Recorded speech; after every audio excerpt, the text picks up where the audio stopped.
Hello, ഇന്നത്തെ കഥയിലേക്ക് എല്ലാവർക്കും സ്വാഗതം. അങ്ങനെ അനി ഹോട്ടലിൽ പോയിട്ട് റെസ്റ്റോറൻറ്റിൽ പോയിട്ട് അവിടുത്തെ മാനേജറോട് പറയുന്നുണ്ട് കാര്യങ്ങളൊക്കെ. അതായത് അറിയാലോ ഏട്ടൻ എന്നെയാണ് ഈ ഫുഡിൻ്റെ കാര്യങ്ങളൊക്കെ ഏൽപ്പിച്ചിട്ടുള്ളത്, അതുകൊണ്ട് അടിപൊളിയായിരിക്കണം. ഇതിനു മുമ്പ് കല്യാണം കഴിഞ്ഞിട്ട് ഏട്ടൻ ഒരുപാട് പ്രാവശ്യം പോയിട്ടുണ്ടെങ്കിൽ അതൊക്കെ ഫാമിലിയുടെ കൂടെയാണ് പോയിട്ടുള്ളത്. ആദ്യമായിട്ടാണ് ഏട്ടത്തിയെ കൂട്ടി തനിച്ച് പോകുന്നത്, അതുകൊണ്ട് ഒന്നിനും ഒരു കുറവ് വരുത്താൻ പാടില്ല.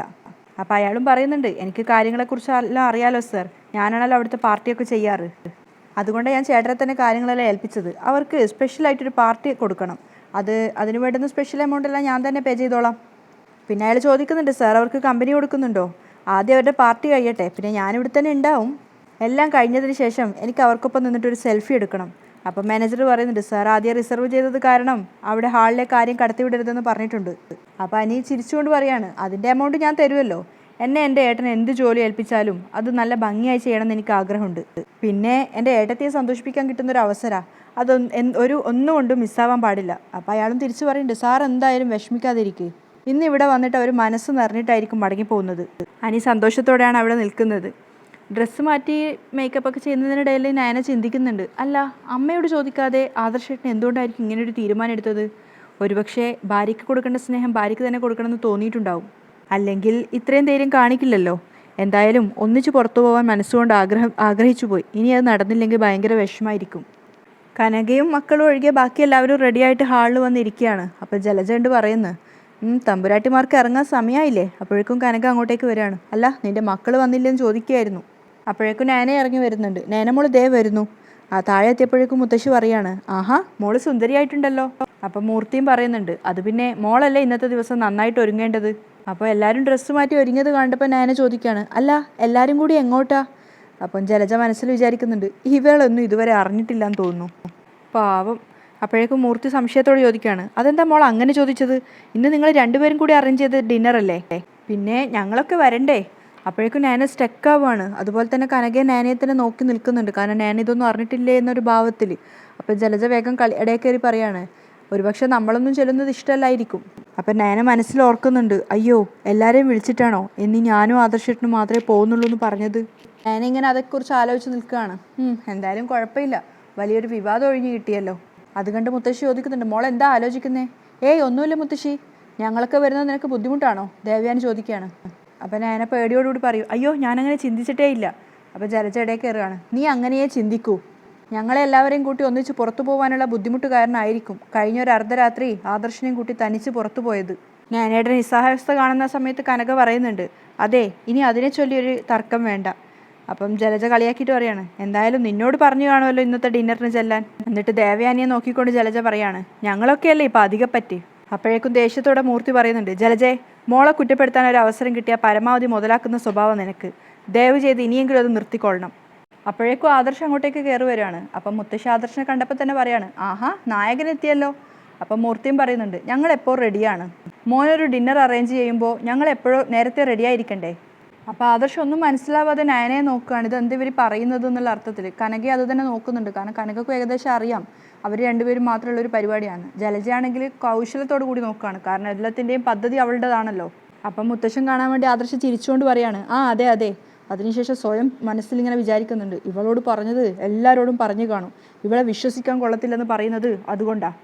ആദർശ് ദേഷ്യത്തോടു കൂടി നയനയെ നോക്കുകയാണ്. അപ്പം മുത്തശ്ശൻ പറയുന്നുണ്ട്, മോനെ ഇടയ്ക്കിടയ്ക്കുള്ള പാർട്ടിയും പുറത്തുപോക്കൊക്കെ നല്ലതാണ് മോനെ, വീട്ടിനകത്ത് തന്നെ ഇരുന്ന് എല്ലാവരും കൊതിയും നുണയും പറയുന്നതിനേക്കാളും നല്ലതല്ലേ പുറത്തു പോയി വിശാലായൊക്കെ ഭക്ഷണം കഴിക്കുന്നത്. അത് കേട്ട് ആദർശ് പുഞ്ചിരിക്കുകയാണ്. അപ്പം മുത്തശ്ശി പറയുന്നുണ്ട്, ഹോട്ടൽ ഫുഡ് ഇഷ്ടമല്ലാത്ത ആളാ ഇപ്പം ഇങ്ങനെയൊക്കെ സംസാരിക്കുന്നത്. അപ്പം മുത്തശ്ശൻ പറയുന്നുണ്ട്, ഇടയ്ക്കിടയ്ക്ക് അതൊക്കെ ആവാടോ, അത് ഹോട്ടൽ ഭക്ഷണത്തോടുള്ള കൊതി കൊണ്ടല്ല, ഇടയ്ക്കൊന്ന് റിലാക്സേഷൻ ആവാനുള്ള ആഗ്രഹം കൊണ്ടാ. ആദർശ് എപ്പോഴും പുഞ്ചിരിക്കുകയാണ്. അതിനുശേഷം ശബ്ദം താഴ്ത്തിയിട്ട് നയനയുടെ ചെവിക്കരികിലായിട്ട് പോയിട്ട് പറയുന്നുണ്ട്, ഡിന്നറിന് പോകുന്ന കാര്യം നീ എല്ലാവരെയും അറിയിച്ചു അല്ലേ? നയനയുടെ മുഖം വല്ലാതാവുകയാണ്. കനകയും ജലജയും ഒക്കെ അത് കാണുന്നുണ്ട്. അത് മാത്രമല്ല ദേവയാനി ചോദിക്കുകയും ചെയ്യുന്നുണ്ട്, നിനക്കെന്തോ പ്രശ്നമുണ്ടല്ലോ ആദർശേ? ഏയ് ഒരു പ്രശ്നവുമില്ല, മുത്തശ്ശൻ പറഞ്ഞ പോലെ ഇടയ്ക്കൊക്കെ ഡിന്നറും ലഞ്ചും ഒക്കെ പുറത്തുനിന്ന് കഴിക്കുന്നത് വളരെ നല്ല കാര്യമാണ്. എന്നാൽ പിന്നെ പുറപ്പെടാം, നവ്യമോളും അഭിയും വന്നിട്ടില്ല, അവരൂടെ വരട്ടെ. ആദർശ് ദേഷ്യത്തോടു കൂടി നയനയെ നോക്കുന്നുണ്ട്. എല്ലാവരും കാണുക പുഞ്ചിരിക്കുകയാണ്, പക്ഷെ അവളോട് നല്ല ദേഷ്യമുണ്ട്, കാരണം നയനയാണ് എല്ലാവരോടും പറഞ്ഞതെന്നാണ് ആദർശ് വിശ്വസിക്കുന്നത്. അതിനുശേഷം അവൻ സ്വയം ചിന്തിക്കുകയാണ്, ഇവളെ കുടിച്ച വെള്ളത്തിൽ വിശ്വസിക്കാൻ പറ്റില്ല, അതാ സാധനം. അപ്പോഴേക്കും നവ്യയും അതുപോലെ തന്നെ അബിയും ഡ്രസ്സൊക്കെ മാറ്റി റെഡിയാവുന്ന തിരക്കിലാണ്.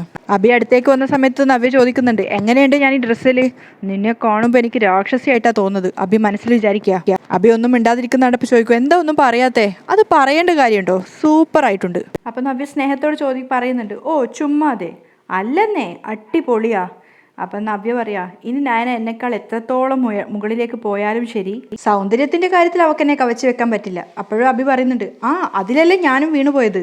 പിന്നെ നിനക്കിപ്പോൾ ഇത്തിരി വയറുണ്ട്, അത് പിന്നെ നമ്മുടെ കുഞ്ഞല്ലേ. അപ്പം നവ്യ ചിരിച്ചുകൊണ്ട് ചോദിക്കുകയാണ്, ആ വയറുള്ളപ്പോൾ പോലും എൻ്റെ സൗന്ദര്യത്തിന് ഇടിവ് പറ്റിയിട്ടില്ലല്ലേ? അപ്പം അഭിയും പറയുന്നുണ്ട്, സൗന്ദര്യം കൂടിയിട്ടേ ഉള്ളൂ, കളറും ഇച്ചിരി കൂടിയിട്ടുണ്ട്. അഭി മാക്സിമം നവ്യ അങ്ങോട്ട് സുഖിപ്പിക്കുകയാണ്. അപ്പം നവ്യ ചോദിക്കുന്നുണ്ട്, പക്ഷേ നിനക്ക് എന്നെപ്പോലൊരു തങ്കക്കട്ടിയെ കൈ കിട്ടിയതിന് ശേഷം മാറ്റ് കുറച്ച് കുറഞ്ഞിട്ടുണ്ടല്ലോ. അപ്പോൾ അഭി സങ്കടത്തോടെ പറയാണ്, ഓരോരോ ടെൻഷനല്ലേ മോളെ, ഇപ്പോൾ തന്നെ ഞാൻ ആദർശേട്ടൻ്റെ വെറും ഒരു പണിക്കാരനാ. അതൊക്കെ ഓർക്കുമ്പോഴാണ് എനിക്ക് ഭയങ്കര ദേഷ്യമൊക്കെ വരുന്നത്. നീ എൻ്റെ ജീവിതത്തിലോട്ട് വന്നതിന് ശേഷമാണ് എൻ്റെ ഗ്രാഫ് താഴോട്ടേക്ക് താണുപോയത്. അപ്പം നവ്യ സങ്കടത്തോടെ പറയാണ്, അങ്ങനെയൊന്നും പറയല്ലേ അഭി, എല്ലാവർക്കും ഉണ്ട് നല്ല സമയവും മോശ സമയവും. അപ്പോൾ അഭി പറയാണ്, ആ ഇനി നമ്മുടെ കുഞ്ഞ് ജനിച്ചതിന് ശേഷം വേണം എല്ലാം ഒന്ന് നന്നാവാൻ. അപ്പം നവ്യ ഒരു പമ്മിയെ ചിരിച്ചിരിക്കുകയാണ്. അപ്പം അഭി ചോദിക്കുന്നുണ്ട്, നിന്റെ അഭിപ്രായത്തിൽ നമുക്ക് ജനിക്കാൻ പോകുന്നത് ആൺകുഞ്ഞായിരിക്കോ പെൺകുഞ്ഞായിരിക്കോ? അപ്പം നവ്യ ചോദിക്കുകയാണ്, ആണായാലും പെണ്ണായാലും എന്താ കുഴപ്പം അഭി? പിന്നെ ഞങ്ങളുടെ വീട്ടിൽ 3 പെൺകുട്ടികളായിരുന്നല്ലോ, അതുകൊണ്ട് നമുക്ക് ജനിക്കുന്നത് ഒരു ആൺകുട്ടി ആവണേ എന്നൊരു ചെറിയ പ്രാർത്ഥനയുണ്ട്. അപ്പം അഭി പറയുന്നുണ്ട്, എനിക്ക് പക്ഷേ പെൺകുഞ്ഞുങ്ങളെ ഇഷ്ടം, നല്ല സൗന്ദര്യമുള്ള പെൺകുഞ്ഞുങ്ങളെ. അപ്പം നവ്യ പറയാ, നിന്റെ ആഗ്രഹം പോലെയൊക്കെ നടക്കൂടാ, അതിനുള്ള അവസരം ദൈവമായിട്ട് ഒരുക്കും. എന്തായാലും ഇന്ന് നിനക്ക് നല്ല അന്തസ്സായിട്ട് അവിടെ ആരെങ്കിലും വരുമ്പോൾ എന്നെ പരിചയപ്പെടുത്താലോ. അപ്പം അഭി ചോദിക്കുന്നുണ്ട്, അതെന്താ? അതെപ്പോഴായാലും പരിചയപ്പെടുത്താലോ. നീ പറഞ്ഞതുപോലെ എവിടെ പോയാലും സൗന്ദര്യത്തിൻ്റെ കാര്യത്തിൽ തലയെടുപ്പ് നിനക്ക് തന്നെയാ. അപ്പം നവ്യ റൊമാൻറ്റിക്കായിട്ട് പുഞ്ചിരിച്ചിട്ട് അഭിയെ സ്നേഹത്തോടെ തലോടിക്കൊണ്ട് ബാക്കിയുള്ള മേക്കപ്പ് ചെയ്യാൻ വേണ്ടി പോവുകയാണ്. അപ്പോൾ അഭി പിന്നാലെ പോയിട്ട് നവ്യ ഒരുങ്ങുന്നത് നോക്കുകയാണ്. എന്നിട്ട് മനസ്സിൽ വിചാരിക്കുന്നുണ്ട്, അവളുടെ ഒരു ഒരുക്കം, ഇവൾക്കത്ര വലിയ സൗന്ദര്യമുള്ളതായിട്ടൊന്നും എനിക്ക് തോന്നിയിട്ടില്ല, ഇവളുടെ അനിയത്തിയെ പോലെ തന്നെ. എന്നിട്ടും അവകാശവാദത്തിന് ഒരു കുറവുമില്ല. ആദർശ് ദേഷ്യത്തോടു കൂടിയാണ് നയനെ ഇങ്ങനെ നോക്കിക്കൊണ്ടിരിക്കുന്നത്. അപ്പോഴേക്കും നല്ല കപ്പിൾ ജോഡികളായിട്ട് നമ്മുടെ അഭിയും നവ്യയും കൂടെ ഇറങ്ങി വരുന്നുണ്ട്. അപ്പോഴും ജലജ പറയുന്നുണ്ട്, ഓ ഒരുങ്ങി ഇറങ്ങി വന്നല്ലോ, നവ്യ ഉദ്ദേശിച്ചാണ്. അപ്പം മുത്തശ്ശൻ പറയാണ്, എന്നാൽ പിന്നെ നമുക്ക് ഇറങ്ങാം. അങ്ങനെ എല്ലാവരും പുറത്തേക്ക് ഇറങ്ങുകയാണ്. അപ്പം നയന ഇറങ്ങാൻ വേണ്ടി ശ്രമിക്കുന്നതിനിടയിൽ പെട്ടെന്ന് സോഫേൻ്റെ ഇടയിൽ കാല് തട്ടിയിട്ട് ആദർശിൻ്റെ മേലേക്ക് വീഴുകയാണ്. അപ്പം ആദർശിനോട് സോറി പറയുന്നുണ്ട്. പെട്ടെന്നാണ് നയന കാണുന്നത് ആദർശിൻ്റെ കോട്ടിൻ്റെ ബാക്കിൽ അവളുടെ ലിപ്സ്റ്റിക്, അതായത് ചുണ്ട് തട്ടിയിട്ടുണ്ടായിരുന്നു. ശരിക്കും കാണുമ്പോൾ കിസ് ചെയ്തൊരു അവസ്ഥയിലാണ് ഉണ്ടായിരുന്നത്. അപ്പം നയന പറയാൻ ശ്രമിക്കുന്നുണ്ട്, അയ്യോ അത് എന്ന് പറയുമ്പോഴേക്കും ആദർശ് ദേഷ്യത്തോടെ വിലക്കുകയാണ്. ഒന്നും പറയണ്ട, നീ തന്നെയാണ് പ്രതി. എടി, ഡിന്നറിന് ഇത്രയും ആൾക്കാർ വരുമെന്ന് ഞാൻ ഹോട്ടലിൽ പറഞ്ഞിട്ടില്ല, അതിന് വേണ്ടുന്ന ഒരു അറേഞ്ച്മെൻറ്റും ഞാൻ ചെയ്തിട്ടുമില്ല. ആദർശ് ദേഷ്യത്തോടെ പറഞ്ഞിട്ട് ഇറങ്ങിപ്പോവാണ്. പേടിയോട് കൂടി തന്നെ പിന്നാലെ നയനെ ഇറങ്ങുന്നുണ്ട്. ബാക്കി ജലജയും അതുപോലെ തന്നെ ദേവയാനിയും നിന്ന് സംസാരിക്കുന്നുണ്ട്. കനകയും ഒറ്റക്കാണുള്ളത്. ബാക്കി എല്ലാവരും ആദ്യത്തെ കാറിൽ മൂർത്തിയുടെ കൂടെ കയറുന്നുണ്ട്. പിന്നാലെ വന്നിട്ട് നയന പറയുന്നുണ്ട്, ഞാൻ പറയുന്നത് കേൾക്കുക ആദർശേട്ട. ആദർശേട്ടൻ്റെ കോട്ടിൽ എന്ന് പറയുമ്പോഴേക്കും ആദർശ് ദേഷ്യത്തോടെ നയനയെ നോക്കുകയാണ്. അപ്പം കനക അവരുടെ കാറിനടുത്താണ് നിൽക്കുന്നത്. അത് കണ്ടപ്പോൾ തന്നെ ആദർശ് പറയും, അമ്മ ഇതിൽ കയറിക്കോന്ന് പറയും പുഞ്ചിരിച്ചുകൊണ്ട്. അപ്പോൾ കനക വേഗം കാറിൽ കയറുകയാണ്. പെട്ടെന്ന് ദേവയാനി വന്നപ്പോഴേക്കും ആദർശ് സ്നേഹത്തോട് പറയാണ്, അമ്മേ കയറമ്മേ. ദേവയാനി നോക്കുന്ന സമയത്ത് കനക ആദ്യമേ കയറി ഇരിക്കുകയാണ് പിന്നിൽ. അപ്പം കനക ഇങ്ങനെ പുഞ്ചിരിക്കുന്നുണ്ട് ദേവയാനിയുടെ അടുത്ത്. അപ്പം കനകയെ തന്നെ നോക്കി നിൽക്കുന്ന കണ്ടപ്പോൾ ആദർശിന് കാര്യം മനസ്സിലാവേണ്ട. അപ്പോൾ ആദർശ് പറയണം, അമ്മേ കയറമ്മേ. വേണ്ട, ഞാൻ മുത്തശ്ശനൊപ്പം വന്നോളാം, ദേവയാനി കാർക്കശ്യത്തോടെ പറയാണ്. അപ്പോൾ പെട്ടെന്ന് തന്നെ കനക പറയുന്നുണ്ട്, അതെ ഞാൻ കയറിയത് കൊണ്ടാണെങ്കിൽ ഞാൻ നവ്യക്കൊപ്പം വന്നോളാം. വേണ്ട, നീയല്ലേ ആദ്യം കയറിയത്. പിന്നെ ഇപ്പോൾ നിനക്കുള്ള പ്രസക്തി എനിക്കില്ലെന്ന് മനസ്സിലായി. പലതും ഞാൻ മറ്റുള്ളവർ പറഞ്ഞിട്ടാണ് അറിയുന്നത്. എന്നിട്ട് ആദർശിനെ ഒരു അർത്ഥം വെച്ച് നോക്കിയിട്ട് അവർ മുത്തശ്ശൻ്റെ കൂടെ കാറിൽ കയറാൻ വേണ്ടി പോവുകയാണ്. അമ്മ പോയതിൻ്റെ ദേഷ്യവും ഉള്ള എല്ലാ ആൾക്കാരെയും കൂടെ ഡിന്നറിന് ക്ഷണിച്ചതിൻ്റെ ദേഷ്യവും ഒക്കെ കൂടെ നയനയുടെ നേരെ നോക്കിക്കൊണ്ടാണ് ആദർശ് കാറിലേക്ക് കയറുന്നത്. അപ്പോൾ നയന ഇങ്ങനെ പേടിച്ച് നിൽക്കുകയാണ്. ഒന്നും പറയാൻ പറ്റാത്ത അവസ്ഥയായി പോയല്ലോ എന്നൊക്കെ പറയുമ്പോഴേക്കും ആദർശ് ദേഷ്യത്തോടെ ചോദിക്കുന്നുണ്ട്, നീ കയറുന്നില്ലേ? ആ എന്ന് പറഞ്ഞിട്ട് പെട്ടെന്ന് തന്നെ നയന കാറിൽ കയറുകയാണ്. ആദർശ് നയന വരാൻ നിൽക്കുന്ന റെസ്റ്റോറൻറ്റിലേക്ക് വന്നിട്ട് അനി പറയുന്നുണ്ട്, അതെ എല്ലാം ഓക്കെ അല്ലേ? എല്ലാം ഓക്കെയാണ് സർ, ഇനി അവരിങ്ങ് വന്നാൽ മതി. അവർ ഏട്ടനും വൈഫും വരുമ്പോഴേക്കും പെൺകുട്ടികൾ പൂച്ചണ്ട് കൊടുത്തിട്ട് വേണം അവരെ സ്വീകരിക്കാൻ. അനി ഓരോരോ കാര്യങ്ങൾ വിശദീകരിച്ച് പറഞ്ഞു കൊടുക്കുകയാണ്. പിന്നെ നല്ല അത്യാവശ്യം ഡാൻസും പാട്ടും ഒക്കെ ഉണ്ടാവണം, അതൊക്കെ അറേഞ്ച് ചെയ്തിട്ടുണ്ട് സർ. പിന്നെ അവരുടെ കല്യാണം കഴിഞ്ഞിട്ട് അവർ ഇതുപോലെ ഒരുപാട് ട്രിപ്പൊന്നും പോയിട്ടില്ല. അതുകൊണ്ട് എൻ്റെ ഏട്ടനല്ല, എൻ്റെ ഏട്ടത്തേക്ക് ഓർത്തിരിക്കാൻ പറ്റിയൊരു ദിവസമായിരിക്കണം. അപ്പോൾ ആ മാനേജറും പറയുന്നുണ്ട്, സാറേ ഈ പരിപാടി കഴിഞ്ഞാൽ സാർ ഉറപ്പായിട്ടും എന്നെ അഭിനന്ദിച്ചിരിക്കും. കാരണം മൂർത്തി ജ്വല്ലറിയുടെ ഒരു പരിപാടി വന്നു കഴിഞ്ഞാൽ പിന്നെ കാശിൻ്റെ കാര്യം നോക്കേണ്ട ആവശ്യമില്ലല്ലോ. അതുകൊണ്ടെല്ലാം വേണ്ട രീതിയിൽ തന്നെ ചെയ്തിട്ടുണ്ട്. അവർ വന്ന് പോവട്ടെ, എന്നിട്ട് അവർ പറയട്ടെ ഇന്നത്തെ ഡിന്നർ എങ്ങനെ ഉണ്ടായിരുന്നെന്ന്. അനി വീണ്ടും വീണ്ടും ഉറപ്പിക്കാൻ വേണ്ടി ചോദിച്ചുകൊണ്ടേയിരിക്കുകയാണ്. ഫോട്ടോഗ്രാഫേഴ്സിനെ അറേഞ്ച് ചെയ്തിട്ടില്ലേ? പിന്നെ അതൊക്കെ എന്തായാലും ചെയ്യില്ലേ സാർ, ഇതുപോലൊരു പരിപാടിയല്ലേ. കേക്കോ? ഓ അതൊക്കെ അറേഞ്ച് ചെയ്തിട്ടുണ്ട്. ഇത് ബർത്ത്ഡേ ഫംഗ്ഷനൊന്നും അല്ലെങ്കിലും ഒരു കേക്ക് കട്ട് ചെയ്യണം. അവരുടെ കല്യാണം കഴിഞ്ഞിട്ട് ഇത് 7ാമത്തെ മാസമാണ്. അപ്പം അയാൾ വിചാരിക്കുന്നുണ്ട് നയന പ്രഗ്നൻ്റ് ആണെന്ന്. അപ്പം അനി പെട്ടെന്ന് തന്നെ പറയുകയാണ് അത് പ്രഗ്നൻ്റ് അല്ല, കല്യാണം കഴിഞ്ഞിട്ട് 7ാമത്തെ മാസം എന്നാണ് ഉദ്ദേശിച്ചത്. അല്ല അബി സാറിൻ്റെ ഭാര്യ പ്രഗ്നൻ്റ് ആണെന്ന് അറിയാം, ആദർശ സാറിൻ്റെ ഭാര്യ പ്രഗ്നൻ്റ് ആണെന്നുള്ളത് അറിയില്ലായിരുന്നു ഒക്കെ അയാളിങ്ങനെ പറയാണ്. എന്നാൽ പിന്നെ അവരിപ്പോൾ എത്തും, എല്ലാം ഗംഭീരമായിട്ട് മുന്നോട്ട് പോട്ടെ എന്നൊക്കെ പറഞ്ഞ് അയാൾ വിഷ് ചെയ്തിട്ടാണ് അനി പോകുന്നത്. അനി പറഞ്ഞത് പ്രകാരം തന്നെ ഫസ്റ്റ് എത്തിയത് ആദർശിൻ്റെ കാറായിരുന്നു. ആദർശും നയനയും അതുപോലെ തന്നെ കനകയും ഇറങ്ങുന്നുണ്ട്. ആദർശിനും നയനയും അവർ മാനേജർ വിഷ് ചെയ്തതിന് ശേഷം 2 പെൺകുട്ടികൾ വന്ന് 2 പേർക്കും പൂച്ചെണ്ടൊക്കെ കൊടുത്തിട്ടാണ് വെൽക്കം ചെയ്യുന്നത്. നയന ശരിക്കും സർപ്രൈസ് ആയിട്ടുണ്ടായിരുന്നു, കാരണം അത്രയും വലിയൊരു പാർട്ടിയാണ് ഇതാണെന്നുള്ളത് നയന ചിന്തിച്ചിട്ടുണ്ടായിരുന്നില്ല. അതിന് പിന്നാലെ മൂർത്തിയുടെ വാഹനം വരികയാണ്. അതിൽ നിന്ന് ബാക്കിയുള്ള എല്ലാവരും ഇറങ്ങുന്നുണ്ടപ്പോൾ മാനേജർ ഒന്ന് അപ്സെറ്റ് ആവുന്നുണ്ട്. എന്നിട്ട് ശബ്ദം താഴ്ത്തിയിട്ട് ആദർശോട് പറയാണ് എന്താ സാർ ഇങ്ങനെ, സാറിൻ്റെ ഫാമിലി മൊത്തം ഉണ്ടല്ലോ. ആദർശ് ദേഷ്യത്തോടെ നയനയെ നോക്കുകയാണ്, നയനയെ പേടിച്ചിട്ട് നിൽക്കുന്നുണ്ട്. അപ്പോൾ ആദർശ് ചെറുതായിട്ട് അവളുടെ ചെവിയിൽ പറയുന്നുണ്ട് കണ്ടോ, അവർ അതിനു വേണ്ടിയിട്ടുള്ള ഒരു പ്രിപ്പറേഷനും തയ്യാറാക്കിയിട്ടുണ്ടാവില്ല, വലിയൊരു തലവേദന നീ ഉണ്ടാക്കി വെച്ചിരിക്കുന്നത്. അപ്പം മാനേജർ പറയുന്നുണ്ട് എല്ലാവരും വരുന്നത് ആദ്യം പറഞ്ഞിട്ടില്ലല്ലോ സാർ. അപ്പോഴേക്കും എല്ലാവരും അകത്തേക്ക് കയറാനുള്ള ഒരുക്കത്തോടെ മുന്നോട്ട് വരുന്നുണ്ട്. ഫോട്ടോഗ്രാഫേഴ്സ് ഫോട്ടോ എടുത്തുകൊണ്ട് നിൽക്കുന്നുണ്ട്. മാനേജർ വേഗം തന്നെ അനീനെ വിളിച്ചിട്ട് കാര്യം പറയാൻ നോക്കുകയാണ്. പക്ഷേ അനി കേൾക്കാൻ തയ്യാറായിട്ടില്ല, കാരണം അനി വിചാരിച്ചാൽ വേറെ എന്തെങ്കിലും കാര്യത്തിന് വിളിച്ചതായിരിക്കും വെച്ചിട്ട് പെട്ടെന്ന് തന്നെ കോളൊക്കെ കട്ട് ചെയ്യുകയാണ്. നയന ആദർശിൻ്റെ പിന്നാലെ തന്നെ നടക്കുന്നുണ്ട്. ആദർശനോട് എങ്ങനെയെങ്കിലും പറയണം ആ കോട്ടിൻ്റെ ബാക്കിൽ ലിപ്സ്റ്റിക് ഉണ്ട് എന്നുള്ള കാര്യം. പക്ഷേ ആദർശാണെങ്കിൽ ഒരു അവസരം പോലും കൊടുക്കുന്നില്ല. അപ്പോൾ എല്ലാവരും കൂടെ ഒന്നിച്ച് നടക്കുന്നതിനിടയിൽ കനക പെട്ടെന്ന് മുന്നിലേക്ക്, അതായത് നയനയുടെ അടുത്തേക്ക് എത്താൻ വേണ്ടി ശ്രമിക്കുകയാണ്. അപ്പോഴേക്കും ജലജയെ തള്ളി മാറ്റിയത് കാരണം ജലജ ദേഷ്യത്തോടെ പറയുന്നുണ്ട് അവളുടെ ഒരു ആക്രാന്തം കണ്ടില്ലേ, ഇതുപോലുള്ള മുന്തിയ ഹോട്ടലിലൊന്നും വന്നിട്ടില്ലല്ലേ, കൊതി മൂത്തിട്ട് മനുഷ്യനെ ഇടിച്ചിട്ടിട്ടാണ് പോകുന്നത്. കനക്കൊന്നും പറയാതെ ഷൈ ആയിട്ട് അവിടെ നിൽക്കുകയാണ്. നയനക്കും അതുപോലെ തന്നെ ഭയങ്കര ഇൻസൾട്ടായിട്ട് ഫീൽ ചെയ്യുന്നുണ്ട്. അപ്പോഴേക്കും മൂർത്തി ഇടയിൽ കയറുന്നുണ്ട്. മൂർത്തി പറയുന്നുണ്ട് എന്താ ജലജ ഇത്, കനക കൂടെ വന്നത് മുതൽ നിനക്ക് ഓരോരോ കുഴപ്പങ്ങൾ കാണുന്നുണ്ട്. കനക നമ്മുടെ അതിഥിയാണ്, അതുകൊണ്ട് നമ്മളെക്കാളൊക്കെ പരിഗണന കൊടുക്കേണ്ടത് കനകയ്ക്കാണ്. അവിടെയാണ് നീ ആവശ്യമില്ലാത്തത് പറയുന്നത്. അപ്പോൾ കനക ശബ്ദം താഴ്ത്തിയിട്ട് പറയുന്നുണ്ട് ഇതുകൊണ്ടാണ് മൂർത്തി സാറേ ഞാൻ വരുന്നില്ലെന്ന് പറയുന്നത്. അപ്പോൾ മൂർത്തി സ്നേഹത്തോടെ അവരോട് പറയുന്നുണ്ട് എന്തിനാ അങ്ങനെയൊക്കെ പറയുന്നത്, ഇത് ആദർശ് അറേഞ്ച് ചെയ്ത പാർട്ടിയല്ലേ, അതിന് അവൻ്റെ അമ്മായിയമ്മ എന്ന നിലയിൽ കനകയല്ലേ മുന്നിൽ നിൽക്കേണ്ടത്. നവ്യ അപ്പോഴേക്കും കയറി വന്നിട്ട് പറയുന്നുണ്ട് അമ്മയ്ക്ക് ഇത്ര ഹോട്ടലിൽ എങ്ങനെ ബിഹേവ് ചെയ്യണമെന്ന് അറിയില്ലേ, ഇവിടുത്തെ കൾച്ചറും അറിയില്ല, പിന്നെ അവർ വിളിച്ചപ്പോൾ വീട്ടിലിരുന്നാൽ പോരായിരുന്നോ. അപ്പോൾ കനക ഇങ്ങനെ സങ്കടത്തോടെ നിൽക്കുന്ന കണ്ടപ്പോൾ തന്നെ മൂർത്തി പറയുന്നുണ്ട് എന്തെങ്കിലും ഇവരൊക്കെ പറയുകയാണെങ്കിൽ തിരിച്ച് പറഞ്ഞേക്കണം, ഇങ്ങനെ മിണ്ടാതെ നിൽക്കുന്നത് കൊണ്ടാണ് ഇവർ തലേ കയറുന്നത്, അതിനുള്ള പൂർണ്ണ സ്വാതന്ത്ര്യം കനകയ്ക്ക് തന്നിരിക്കുക. അത് കേട്ട സമയത്ത് നയനക്ക് ഒരുപാട് സന്തോഷമാവുകയാണ്. അതിനുശേഷം ആദ്യം ആദർശും നയനയും ആ ഹാളിലേക്ക് കയറുകയാണ്. അപ്പം അവിടെ ഫുൾ ഭയങ്കര ബൊഫേ സെറ്റപ്പൊക്കെയാണ്. അനി അവിടെ നിന്നിട്ട് ഒക്കെ കൺട്രോളൊക്കെ ചെയ്യുന്നുണ്ടായിരുന്നു.